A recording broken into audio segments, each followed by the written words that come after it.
That level's high. Yeah. So if we keep it there between us, Yes. and I'm about here, and you're about there, but don't lean back, we should be all right. Has it started? We have. So if you keep that, you need to glance round there every so often to see this. You're the expert, David. No. I am but a humble beginner. Rubbish. David, part 2 of our interview. We talked a lot in the first part about your childhood and background and how you got going and your BBC career. What I'd like to do, with your approval, is to talk about your cricket books what you have written. What we usually call your oeuvre. Would that be all right if we ran through that? Because I think it's quite a number now. Yes. What are we in the 40s? Have you reached a half century? No, but I think in the 40s, In the 40s. is a sort of revelation that one perhaps should not spread too widely because it's far too many. Well, They weren't all written. I mean, some were anthologies, collections based on that. So they're not 40-odd books all written. Some were booklets. There were 4 biographies amongst them, a wine book, one on boxing, and quite a few on cricket. well, it forms quite a body of work, and I think people will be interested in some of the background, some of the stories about something. I've got a list. Would you mind if we just flick through it Not and at see all. if it prompts any thoughts? Now, the very... this is just cricket, so maybe there were other things. But the first one on my list is 1979. A catalogue of cricket catalogues, book lists, bibliographical sources and indexes, etc. Quite a title. But personally speaking, this is one of your items that I use the most for reference. Really? Yeah. Well, it was It's commissioned... such a valuable thing. Tell us how that came about. Well, it was commissioned by Jim Coldham, who, of course, then was the editor of the Cricket Society Journal. And he put in quite a lot of, I couldn't say articles of that sort, but things that covered bibliographical data. And the title really probably came from him within the journal. And I had, over several issues, compiled this because it fascinated me, because when you looked at catalogues, old catalogues, you not only saw books or that had gone for ridiculous prices, as it seemed at the time, even then. For instance, a complete set of cricket owned by Sir Julian Khan sold by Lady Khan for £1 in the early 1950s. The reason being, of course, that the sale previously had suddenly been dropped, and they brought the cricket sale forward 2 hours earlier than most people thought it was going to begin, so nobody was there. But Leslie Guthrie managed to trace down a few. No, it was basically that, and there was a lot of bibliographical data obviously in there, and I learnt a lot in compiling it. This must have started you burrowing through the archives. Presumably you relied a little bit on your own collection, but you must have gone to other collectors, libraries, whatever, presumably, to dig this out? Yes, I went around everybody, really. I mean, and Coldham was a good starting point, but Geoffrey Coppinger, of course, who had a lot. Right. He had practically every catalogue at some point, including some that are not cricket dealers, but remote peoples in remote booksellers in Mornington Crescent. I think there was somebody called A. Henry in Mornington Crescent, and quite obscure little bits and pieces, which always fascinated me. I always like to go off the beaten track if possible. And that was really the starting point. And after it had appeared in the journal, we suddenly had it published. Well, as I say, it's a very useful item for anyone interested in books. Books on books, a great subject. Now the next one, if I may say so, one of your major works, A Song for Cricket, 1981. A beautiful book, a lot of colour illustrations. This is another of your passions? Absolutely, and still remains so. And I think if most of my collection goes, as is likely in the next year or so, that is the cricket songs and the sporting songs, in fact, because it's wider than cricket songs, and music-related sport is something I would want to hold on to. And not only the covers, what attracted me initially, because I was in the studio with John Arlott, we're doing a programme to go out in the intervals of the test matches, and one had to gather a few of these songs together to make the programme. I commissioned John to write lyrics, which subsequently got published, or at least some of them did. For instance, Harold Gimlett's 100. But the songs, and I remember remarking, having gone to the BBC bar after being in the studio with John, remarking to somebody I didn't know was a publisher at the time. I just said, they'd asked what I was doing, and I said, well, I was in the studio with John, and some of those song covers, so attractive. Most of them are, a lot of them have got lithographs by Alfred Kincannon on the front, which are beautifully done, make a very attractive book. And he turned to me and said, if you want to do it, I'll publish it. Oh, yeah. Now, in fact, he didn't. That was Richard Smart of Angus and Robertson, and he went to Australia. But he put me in touch with a literary agent who arranged for it to be published by Pelham Books, who were then in Bedford Square, and Eric Marriott, who was the MD, was enormously helpful in bringing it out. And I do remember that he said to me, well, how many words is it going to be, David? And I said, I haven't a clue. And he said, well, we better make a number, say 30,000 or something. But I mean, it was the illustrations, the illustrations that make it, and the made it, yes, and the sort of definitive listing of the things at the back as then. But I mean, subsequently, one's discovered many more, and there've been many more written, and it could well do with an update.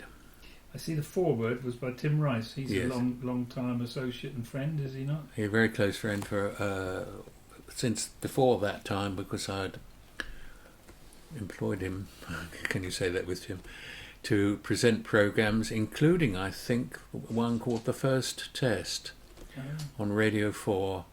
We'd worked together several times, and in fact Tim and I sat together in the Mound Stand, as it then was, at Lord's, watching cricket, and the book was in the offing, and I said to Tim, told him about it, and I said, look, you'll be the ideal person to do it for. The two of you are both music and cricket. Yes. And so he said yes, and that's the great thing with Tim. A lot of people say yes, and yes means maybe at some point if I'm not doing anything else. With Tim, yes means yes, and he did it. So, first two is a pretty good start. They're both standard works and often referred to by people researching the subjects. The third book on your list, Sir Aubrey. Now, tell us about that. That must be connected with your visits to Hollywood and such like. Aubrey Smith, for those who don't know, captained England at cricket. Once or twice. Yeah, played for Sussex and of course became a Hollywood actor. How did you get into researching his life?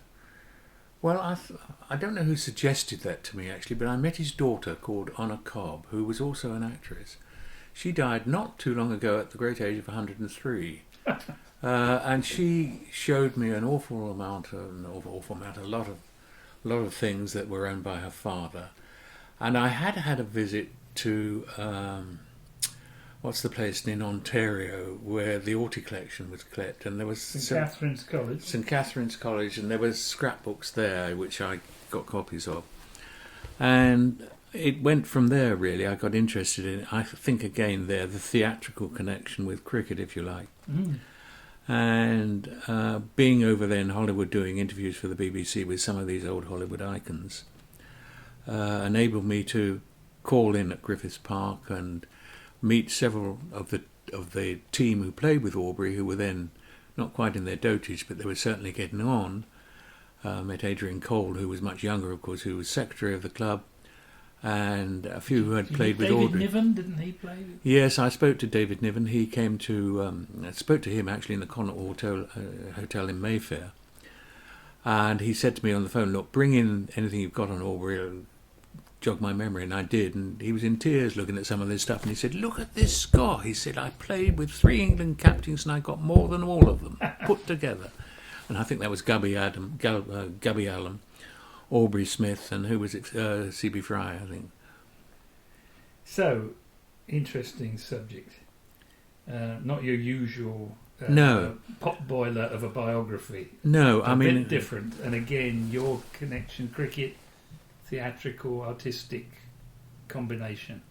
yes, I suppose that's what attracted me. I mean, I probably would have written it totally differently nowadays. It was updated recently and published by a well-known bookseller whose name you will well know, J.W. Mackenzie. But and we added some new material there.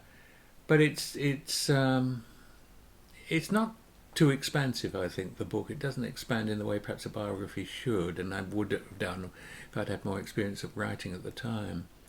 I kept strictly more to the facts and put opinions, obviously, but they were slanted to the facts all the time, and it perhaps didn't lift from the page in the way I would hope it would. Oh, you're too hard on yourself, I'm Yeah. sure. Next one, it's completely the other end of the spectrum.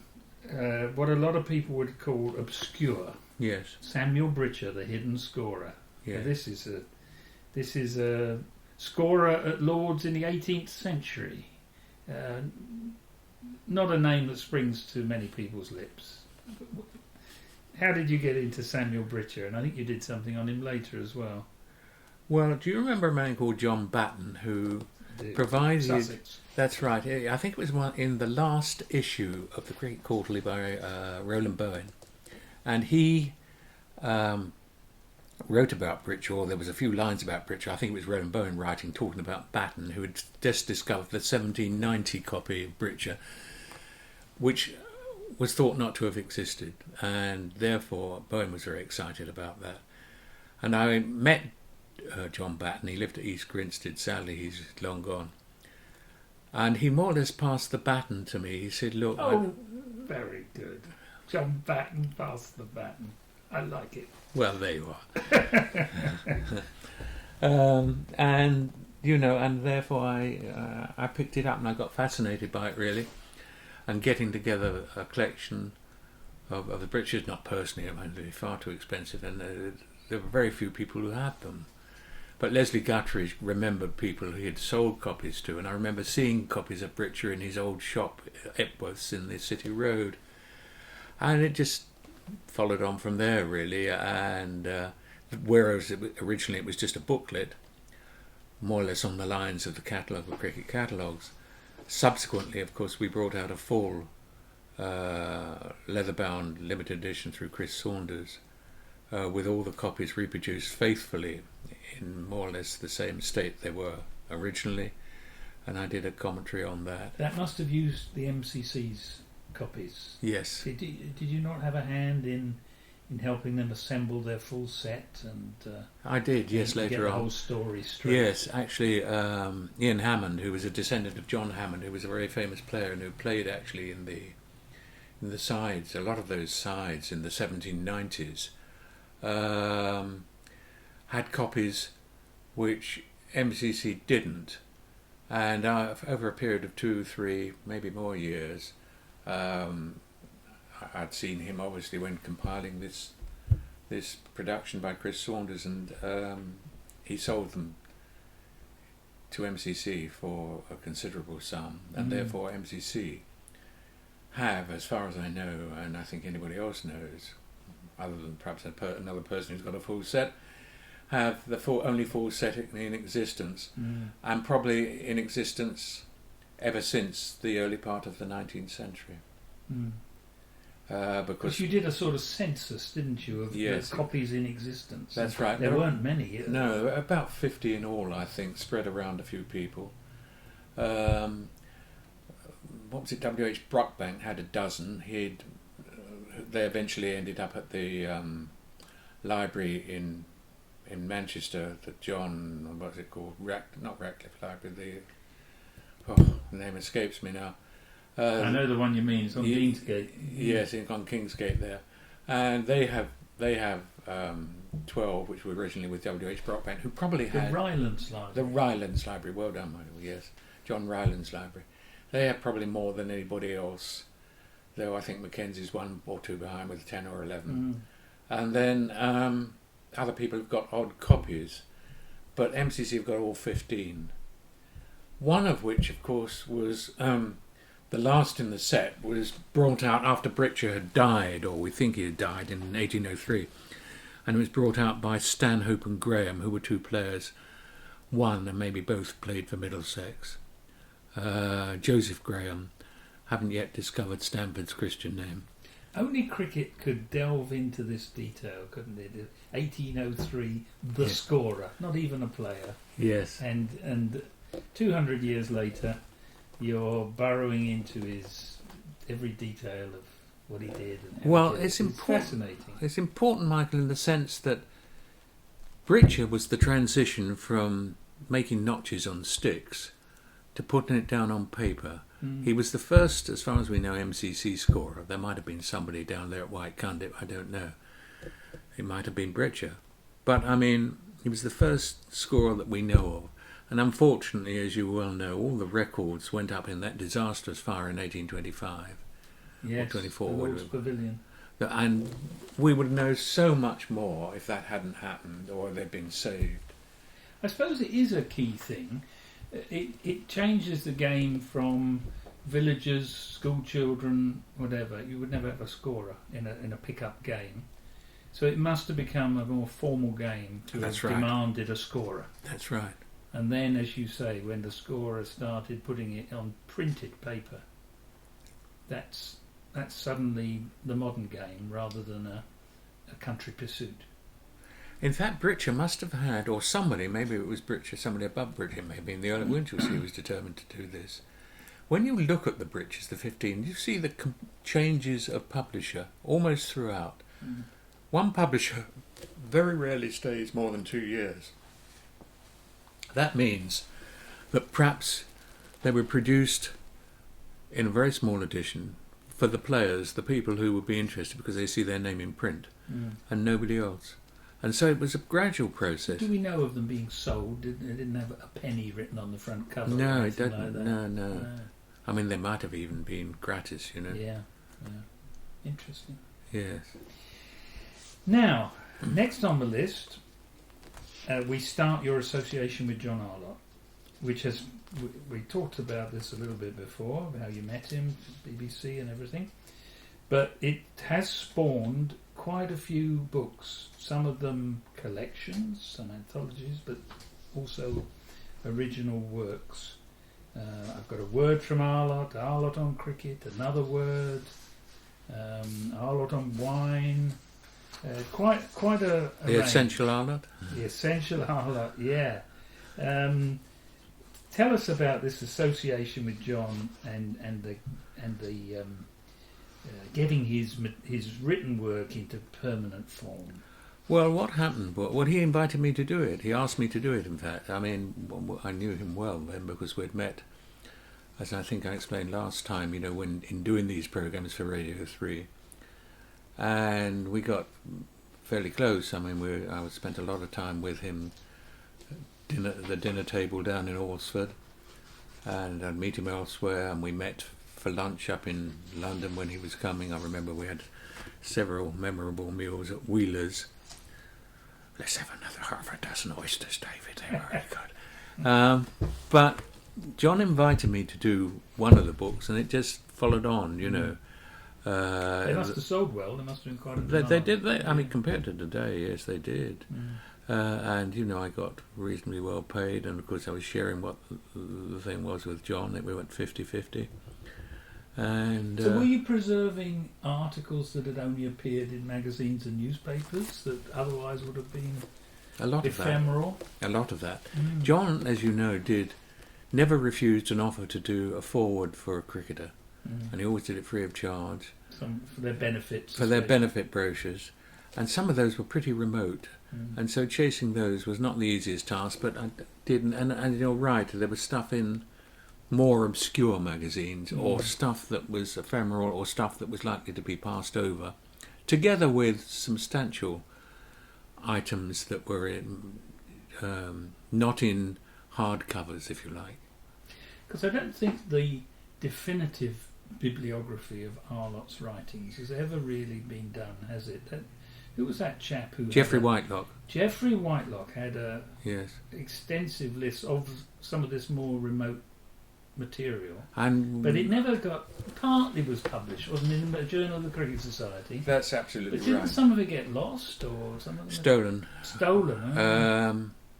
What happened? He was living in Willesden, I think. Geoffrey, and as you say, it came out in the Cricket Society Journal, the listings, individual listings, and he was doing it in fairly chronological fashion, I think. And then he'd got his own manuscript copy at home, where he'd added to that. But unfortunately, an intruder called, and the mess everywhere, and stuff went, and it more or less broke his heart, I think. He never could. No, couldn't continue. pick up the subject again. Well, I mean, who could? Yeah. While we're on our lot, of course, a little bit later, 1994 now, our lot, the authorised biography. Yes. Now that must be a book you're very proud of.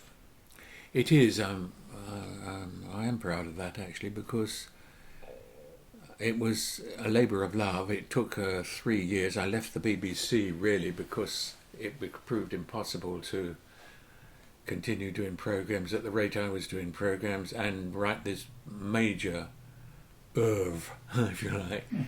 John was kind enough to write to me saying, look, I've just done my autobiography in the third person to give himself a challenge. They upped the ante so much that he found it impossible to refuse to write it.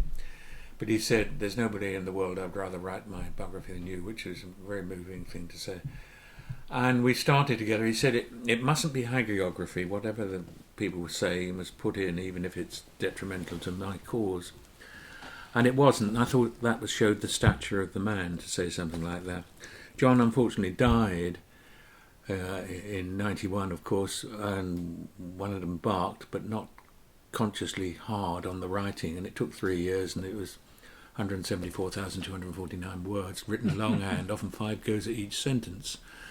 Long before I got the measure of, or even part measure of a computer, being a technophobe, as my daughter will readily tell you. And so it was quite hard labour, but I enjoyed it immensely. And you get to a stage when you've got so engrossed in it, and you suddenly realise, well, I think I'm at the end. And it surprises you as much as it probably surprises the reader. Because his life went down so many different paths. It must have been an education to follow those paths. Yes. His collecting paths and his non-cricket life was the extensive. BBC life he had, which was extensive, of course, and which I could relate to very closely, because I mean the situations, the places, and some of the people were ones I knew well, and so that was great to write about. And I could go and see people. For instance, I don't know how related. I went to see David Jacobs. Mm-hmm.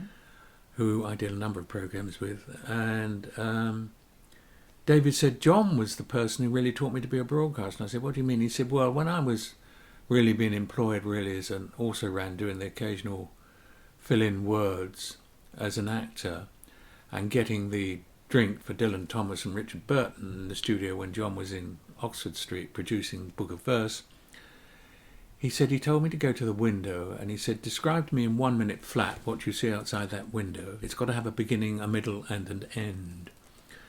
He said, I failed miserably for a few times, and then all of a sudden, Newbold Gulbenkian was coming out of his office, and the Rolls Royce turned up outside, and I had something concrete to describe.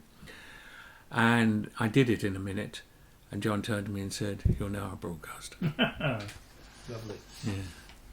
So did you interview John specifically for the biography? Or Yes. was it, as well as your regular conversations? Yes, I've got cassette copies at home. Nobody else has heard. Yeah, very nice.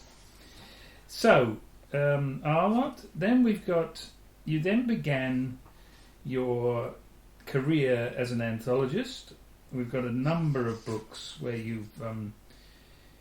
not so much the well-known and readily available cricket items, but your liking for the obscure and the byways and the highways. We've got a Guinness Book of Cricket Extras.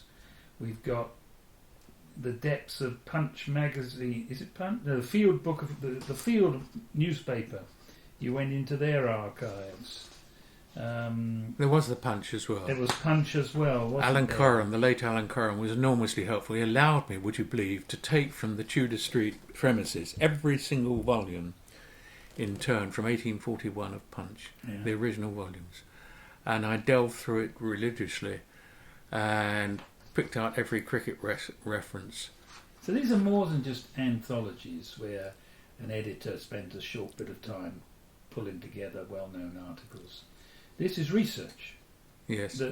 Otherwise, those cricket references in Punch, no one in the world would have read them or known of them. Well, I suppose people and who... the field as well. The field perhaps more. People who collect, I mean, Punch is collected by a few people, I should imagine, for all sorts of reasons other than sport, and is well known. I mean, it's not too many years since it ceased publication, but I think, yes, I mean, it's a useful reference for cricket, certainly. I think so. Here's a departure for you. In 1990, you wrote and had published a history of cricket by Rayvern Press. Illustrated history. Book. Beautiful book. Tell us about that.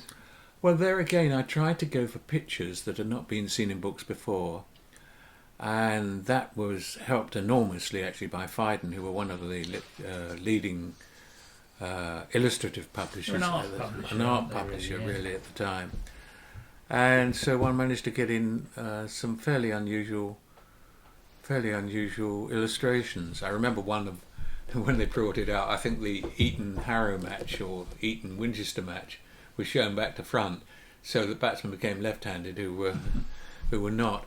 But it did manage to give me an opportunity to also, in the history, not write an alternative history, but to write about things that had not been said or written about before in the standard history, such as Altham and Swanton, and all the histories of cricket that have been. And therefore one got in, for instance, if I give you an example, there was a book published in 1916 in Moscow and Petrograd, as it was called at the time, in the pre-revolutionary Russian alphabet, all about cricket with an illustration in it. It's about 40 or 50 pages. It complemented another one I discovered recently by baseball. And that was discovered, I think, by a Cambridge professor in a bookshop in Helsinki. Good Lord. Now, he also died, and I think it got lost. I'm not sure if Lords have a copy. They did at one time, whether they still have or not. But that is extraordinarily remote, and most people don't know of its existence. Likewise, there are books right throughout the 19th century that are remote even still to avid collectors who don't quite know what's happened or about them. If I may just quote one instance again, Taylor in his bibliography mentions Norfolk, a book he said he's heard of but never seen. Norfolk, turns out, is published by Richard Bacon and his son, Norwich Mercury, 1811, to have been sheets of paper outlining the scores of the home counties, Middlesex, Surrey, Sussex, Essex, or something like that. Maybe not Sussex. Nothing to do with it. Happened to come out in Norfolk. Where did you find a copy? Well, I didn't. I haven't found a copy, but Philip Yaxley, who's done some great research in Norfolk, was very helpful in leading me the way. And if you look in the 1897 Norfolk Annual, you'll find pointers to it there. And one thing led to another, and so that's my contribution to something original for this tape. Then there's as I said, a number of anthologies being produced around this time, mid-90s.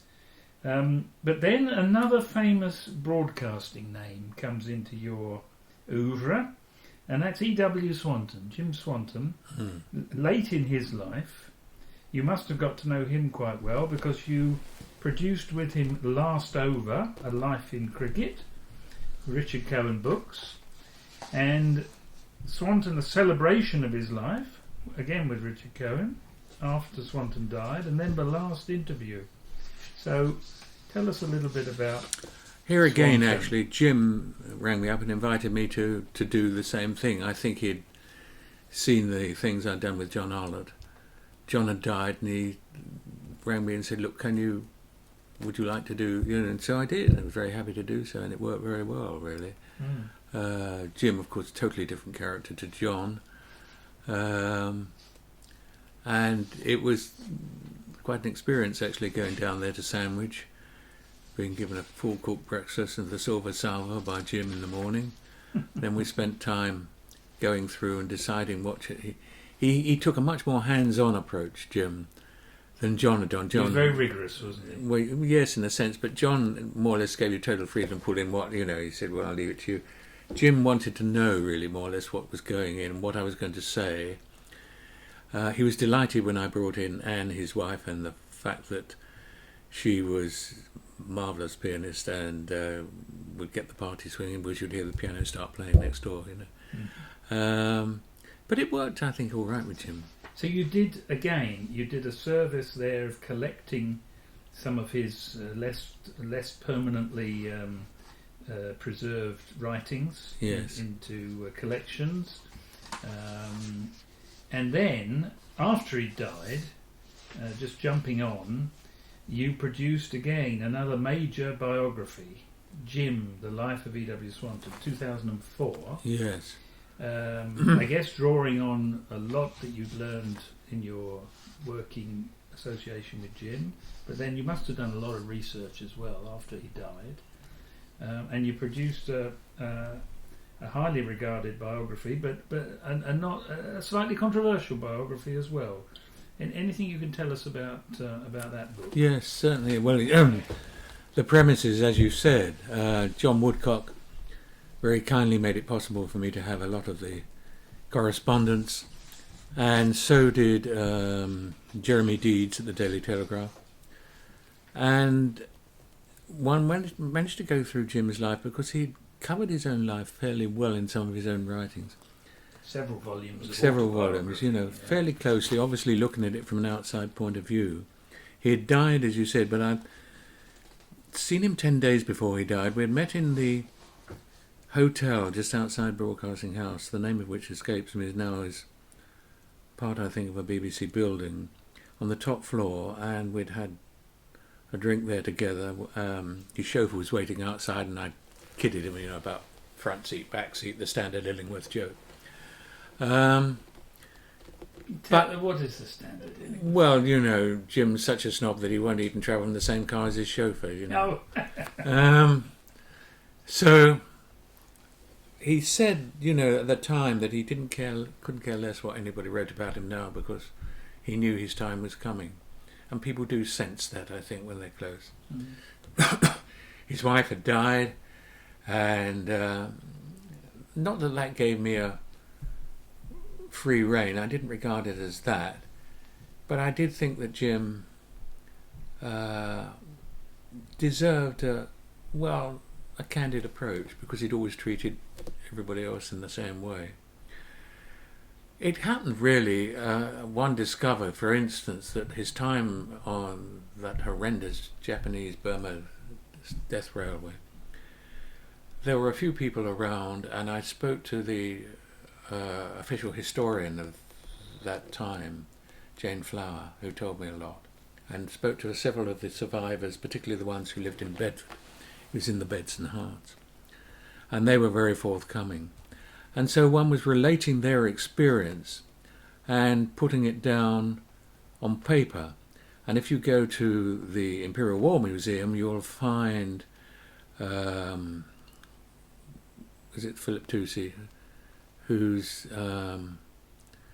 was played in the film by Alec Guinness. Oh yeah, Bridge on the River Kwai. He was very strident about Swanton. He accused him of cowardice, basically.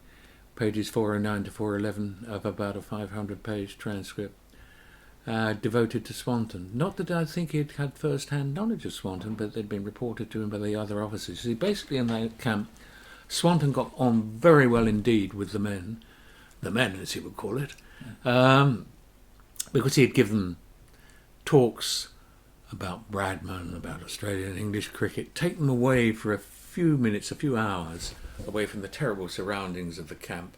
And even though Japanese guards were looking on, they were a little bit bewildered by all this because the men were given rapt attention and, they were in a different world just for a few minutes. The officers disliked him intensely, perhaps because of his attitude at the time, which was probably quite abrasive. and also because he hadn't gone through the process that they had of going through the officer schools, at God, my mind's going this morning. What's the one there down there? Surrey, where they all go. Begins with S. Sandhurst. Dear me. How can I forget that? Sandhurst. You see, he hadn't done that. He'd been invited into the regiment by the commanding officer who had come back on the boat from South Africa on the 38-39 visit.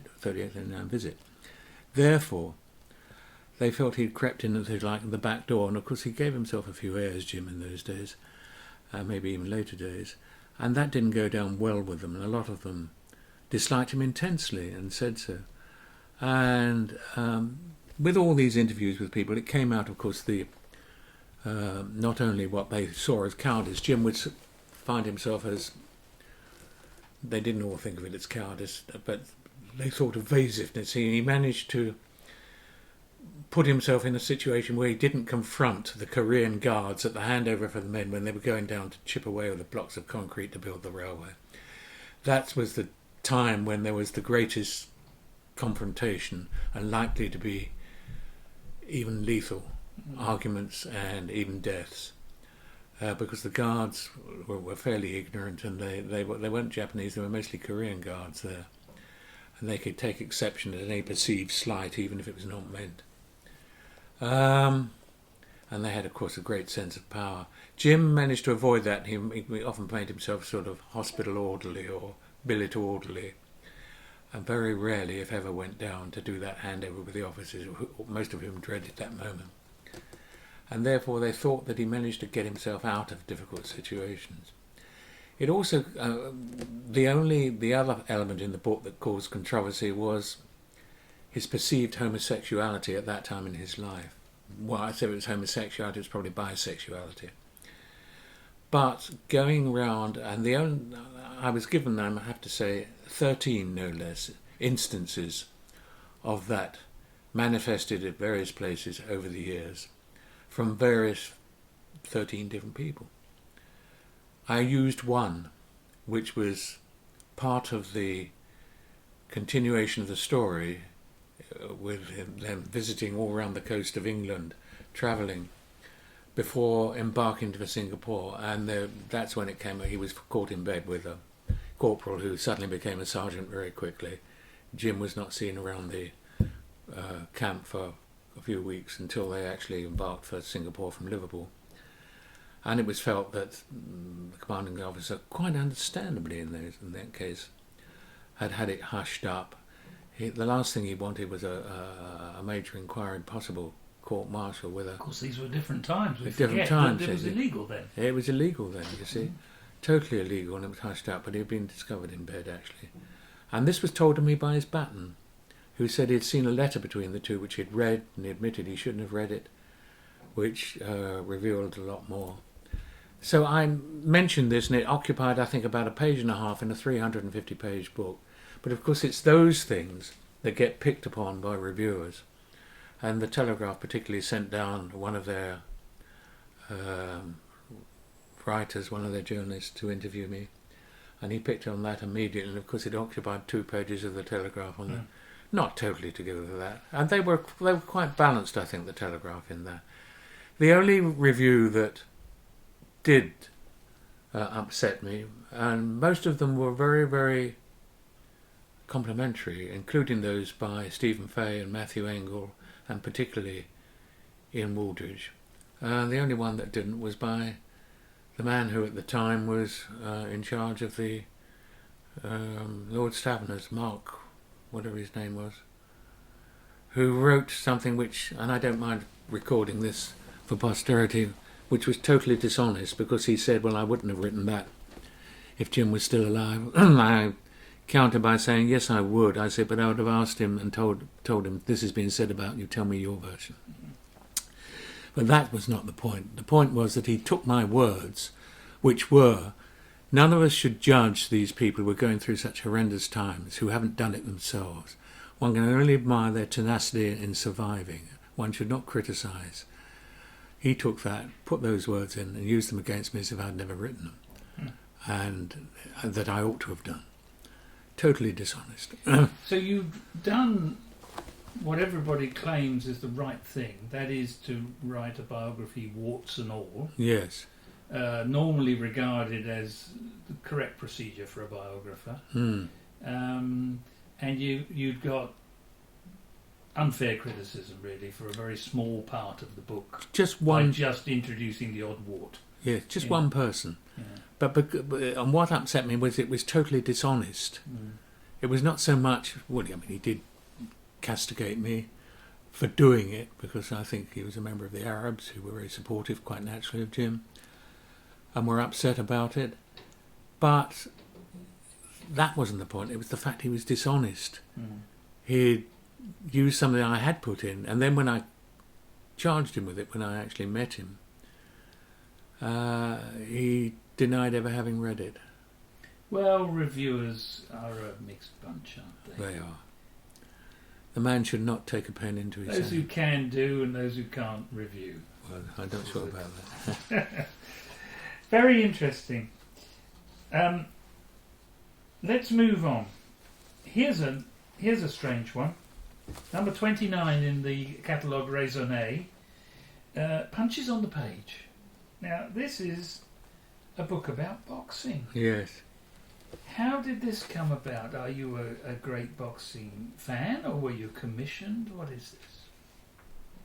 It was commissioned. Somebody rang me up. I think it was my agent, actually, John Pawsey, who said, look, this publisher wanted to do a book on boxing. Would you like to do it? He knew that I was interested in boxing. Funnily enough, at school, I was in the same class as Peter Bennyworth, who subsequently became ABA featherweight champion.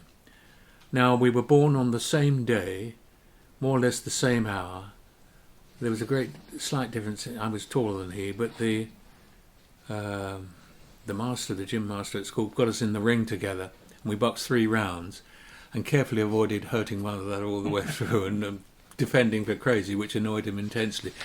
But Peter Bennyworth, I remember, he went on to become quite a celebrated amateur champion. I wonder where he is now. So I was always interested in boxing, which is the point of the story, really, and had been from a young age, and if you like, it's the second sport that I follow. And so I was delighted to do that book. And strangely enough, it was brought out ostensibly, you would have thought, again with another edition, but somebody on the internet had put a different cover on the front, and I think it was for internet purposes only. So it was very misleading. That was fairly recently. Moving on, as they say, as recently as 2008, another full-length biography, but of a cricket character that most of our listeners would not have heard of. The title of the book is With the Bookplate of A.E. Winder, the story of the charismatic collector who acquired the John Arlott Cricket Library. Now this is cricket, but it's your passion for collecting and all related matters. Tell us about Winder and that. Winder, of course, as you probably remember, Tony Winder inherited an electrical firm from his father, R.F. Winder, in Leeds, or in the area of Leeds.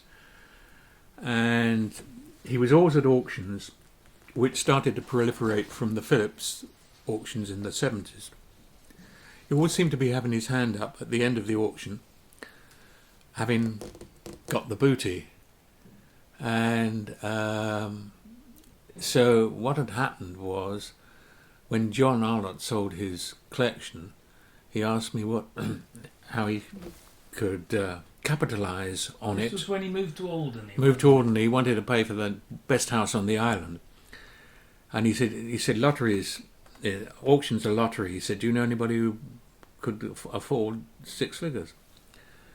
So I thought about it, and I said, well, look, Tony Winder, who I knew, and told him about the auction and how he always had his hand up, said he'd like to meet you next time I'm in the studio. Bring him down to dinner, said John. So I did, and it transpired from there. And in the end, Tony sort of said, at the end of the evening, I drove him home. Well, he said, I've somehow got to do this, but all he had said to John was, I'm quite interested. And John rang me up, and I suppose he said, I suppose that's the most you can expect of any Yorkshireman, that he's quite interested. So, at any rate, he bought it. Duplicates went to E.K. Brown. Winder got a lot of the Marvellous Harlot collection, other than S&B, Scores and Biographies, set, and The Wisdom, which he kept for continuing to write. Winder had got into financial difficulties. What we hadn't realised at the time was that it was his firm that was buying all these cricket books, and that various parts of the firm, various arms of the firm, for instance, the travel business in Amsterdam, suddenly got into difficulty, and they were all with one bank, the Midland Bank as it was at the time, and it all came tumbling down like a pack of cards. He couldn't move it around in time. And subsequently, of course, it got sold at another auction, as you well know, in the 80s, I think it was, wasn't it? Or early 90s, I can't remember. It was mid-85. 85 was it, yes. Yeah. And a lot of it went back on the market, which John was very upset about. He said, complete photographic collection of all the counties, you know. All split up, wasn't it? All split up, and he was very upset about that. But at any rate, Tony Winder, of course, subsequently had further difficulties, and as is outlined in the book, went into hospital and died.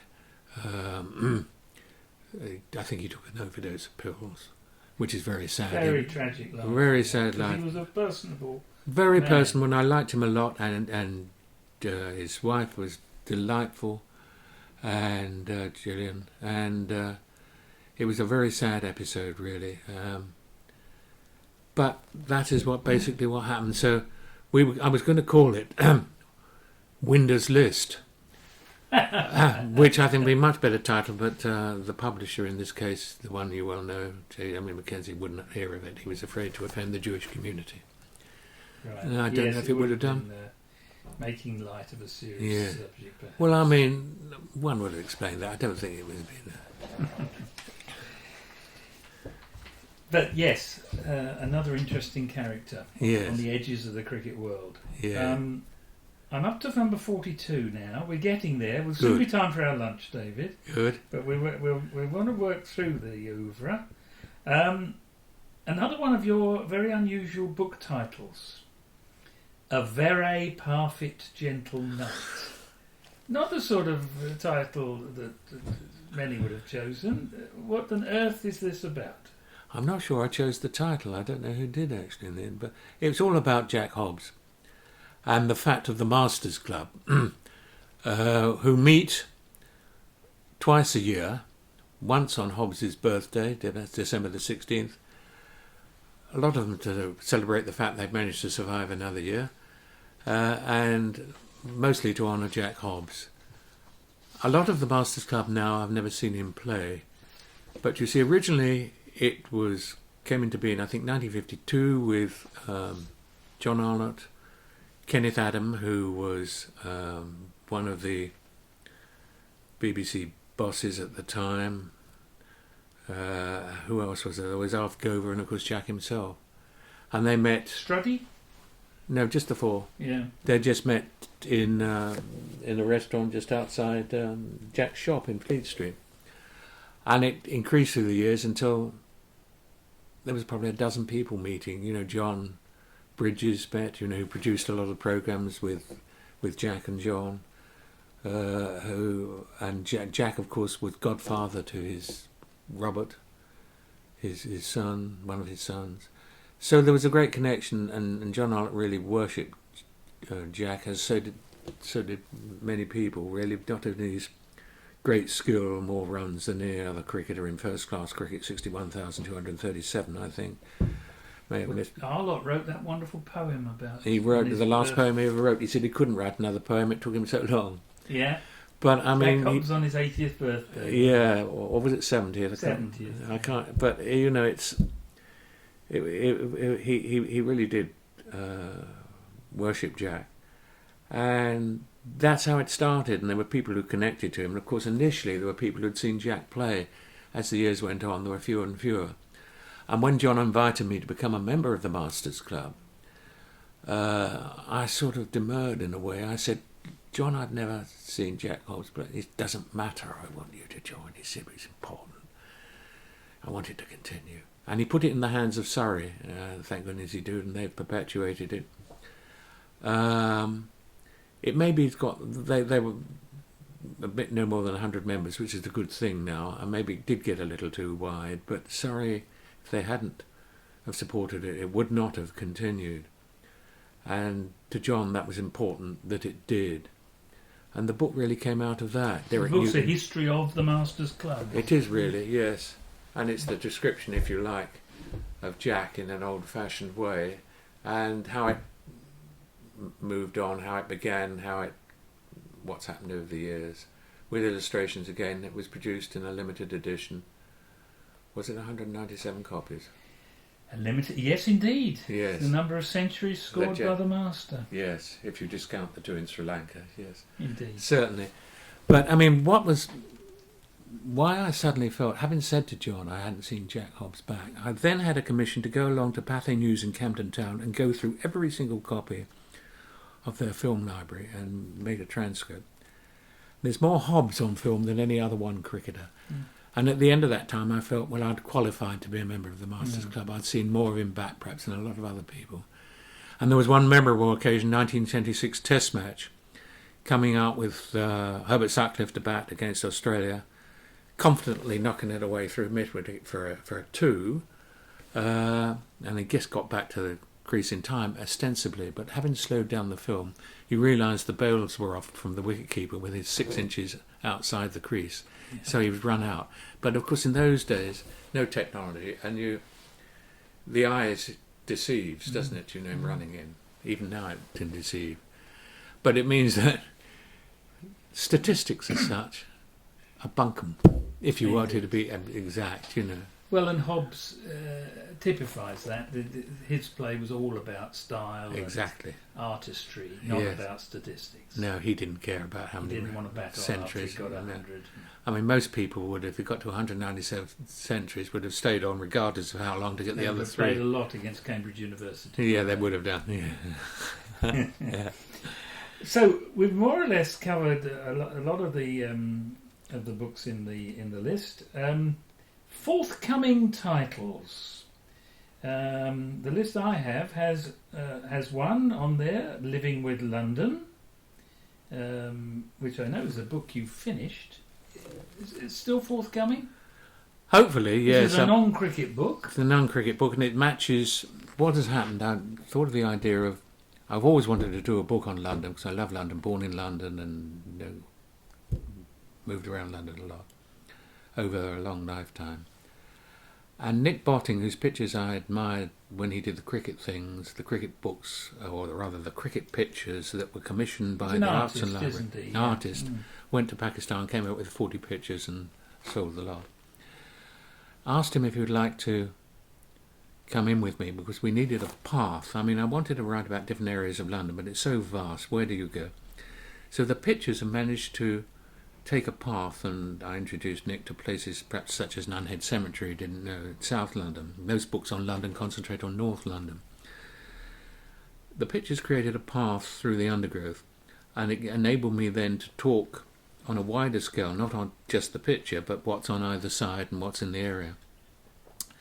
It's taken an inordinate amount of time to get this book out, not least, I think, because the publisher's in financial difficulties in these chastened times, and so you're still hopeful? Oh yes, later this year. But I mean, it's been promised many times, but promises are rather like wine; they go down the throat and then they come out the other end. Anything else in the pipeline? There's one in particular I'm thinking of. Yes, of course, books for Boundary, which is going to be a limited edition again of the last talk John ever gave in public at the Towngate Theatre in Basildon, to which I accompanied him. Be a transcript of his words, the introduction to that. And there's a book on Leslie Guttridge, which is well written so far, more to say. And also the a book I'm doing on the French connection with cricket with Christopher Saunders. Oh, right. Hopefully these will transpire. They're sort of specialist interest books, if you like, but in limited edition, I think they appeal to the people who buy them. You mentioned Leslie Guttridge, and that's reminded me of, I think, one of your most important books, which I've either skimmed over on the list or it's not on the list, and that's Early Books on Cricket. Is that not on the list? Oh, it is. I skimmed over it. I think it's worth a mention, David. The Guide to Early Literature of Cricket. That's quite a She nice... produced in 1987 through Europa Publications. And to collectors of rare cricket books, it's almost a Bible, because it contains so much that is not readily known. There again, it's my love of the obscure, I think, that comes out in that. And of course, there are a lot of things. You notice the sort of lack of cricket books around the Napoleonic Wars. I mean, after Britcher, we then get to sort of, well, we've had Boxall, Britcher, we've had a bit of the Hambledon Screen prior to that, yet to be seen, owned by Charles Butler. We've got Lambert coming out in ostensibly 20 editions, but not really 12, which we all know about because I think they up the number in a lot of these things, you know, to gain the fact that they're popular and you better get it quickly. This is a publisher's ploy. But there was a great lack of books between the early 1800s until you get to 1833 with Rayvern, you know, and the Cricket Register and things like that. Then they started to gradually increase, and there are a number of books I think have gone into that early books of cricket, which the only copy that seems to be in existence is at Lord's, and therefore one's used their unique library there to put it in the public domain, if you see. Yeah. So, best part of 50 books over a lifetime. When you look back at it, it's quite an achievement, David, isn't it? It's nice to see them on the shelf and to know that they've given pleasure to a lot of people, and they seem to have. They're interesting, aren't they? They're in little pathways and byways. It's an eclectic mix. What do you think when you look back at the oeuvre? Well, when I see, I suppose, what is a couple of shelves worth, I think, well, if people have bought the book and have been good enough to buy it, and then perhaps get bored or don't like it, they're always very useful as doorstops. Indeed. Very good, David. Well, thank you for that. I think we pleasure. need to go for lunch. Good idea. I declare this part of the innings closed. 57 minutes, 48 seconds.